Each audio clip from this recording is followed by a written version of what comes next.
నమస్తే. Welcome to Andhraprabha.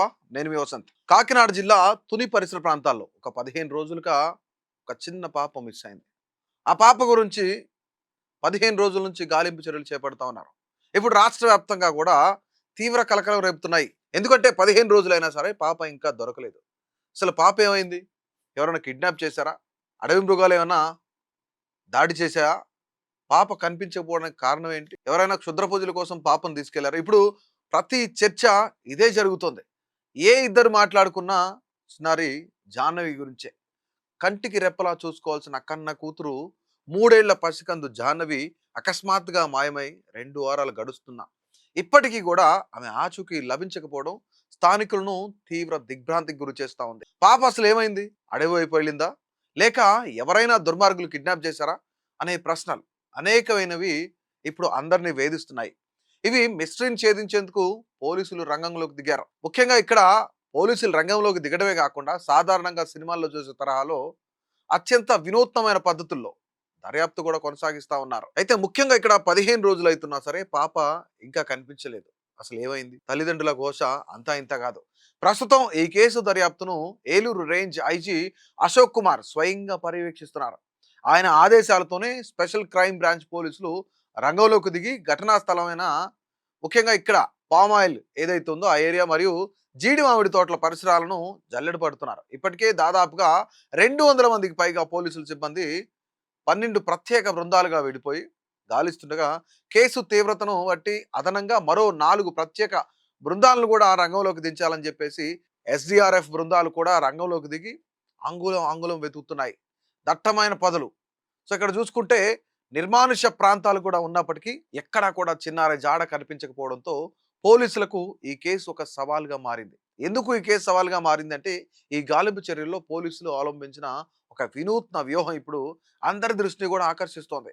పాప ఏవైనా క్రూర మృగాల బారిన పడిందా అనే అనుమానాన్ని నివృత్తి చేసుకునేందుకు అటవీ శాఖ అధికారుల సహాయంతో పోలీసులు ఒక విచిత్రమైన ప్రయోగం చేశారు. కొన్ని బొమ్మల లోపల మాంస ముద్దలను అమర్చి వాటిని తోటల పరిసర ప్రాంతాలు ఏవైతే ఉన్నాయో ఆ ప్రాంతాల్లో ఉంచారన్నమాట. ఒకవేళ ఆ ప్రాంతాల్లో పులులు, చిరుత పులులు లేదా మరేదైనా క్రూర జంతువులు ఉంటే ఆ మాంసం వాసనకు ఆకర్షితమై అక్కడికి వస్తాయనేది పోలీసుల ప్లాన్ అన్నమాట. ఇది పక్కాగా ప్లాన్ చేశారు. దీనికి తోడు ఆ బొమ్మలు ఎదురుగా అత్యాధునిక ట్రాప్ కెమెరాలను కూడా అమర్చారనమాట. ఈ 3-4 రోజుల పాటు నిరంతరం నిఘా ఉంచినప్పటికీ కూడా ఆ కెమెరాల్లో ఎలాంటి క్రూర మృగాల కదలికలు కూడా నమోదు కాలేదు. దీంతో ఈ ప్రాంతంలో వన్యప్రాణుల దాడి ఇక్కడ ముఖ్యంగా వన్యప్రాణుల దాడి జరిగే అవకాశం లేదని చెప్పేసి ఇది ఖచ్చితంగా కిడ్నాప్ కేసు మాత్రమేనని చెప్పేసి పోలీసులు ప్రాథమిక నిర్ధారణకు వచ్చారు.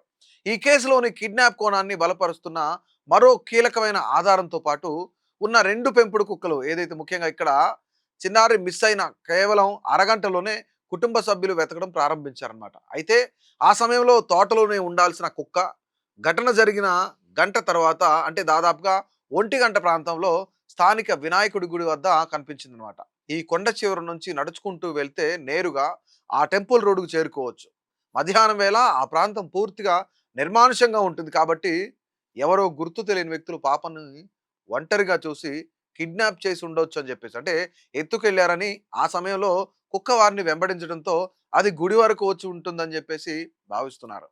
ఆ వినాయకుడి గుడి ప్రాంతం నుండి నర్సీపట్నం అడ్డ రోడ్డు వైజాగ్ వైపు వెళ్లేందుకు రహదారులు ఉన్నాయన్నమాట. అక్కడి నుండి జాతీయ రహదారి గుండా రాజమండ్రి లేదా హైదరాబాద్ వైపు కూడా సులభంగా పారిపోయే అవకాశం కూడా ఉంది.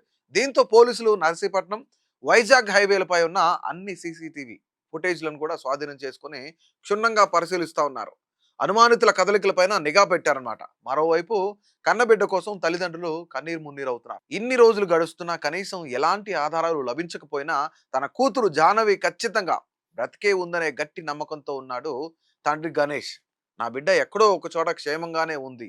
పోలీసులు ఖచ్చితంగా నా కూతుర్ని తిరిగి నా ఒడికి చేరుస్తారు అంటూ ఆయన చెప్తున్న మాటలు ప్రతి ఒక్కరిని కూడా కదిలిస్తున్నాయి. ప్రస్తుతం ఈ కేసు కేవలం ఒక మిస్సింగ్ కేసుగా కాకుండా నెటిజన్లలో మరియు సోషల్ మీడియాలో ఒక పెద్ద చర్చనీయాంశంగా మారింది. ఒక చిన్నారి ప్రాణం కోసం వందలాది మంది పోలీసులు రాత్రింబవళ్లు శ్రమిస్తున్న ఈ హృదయ విదారక ఉదంతం త్వరలోనే సుఖాంతం కావాలని, జాహ్నవి సురక్షితంగా ఇంటికి తిరిగి రావాలని చెప్పేసి యావత్ సమాజం కూడా కోరుకుంటుంది.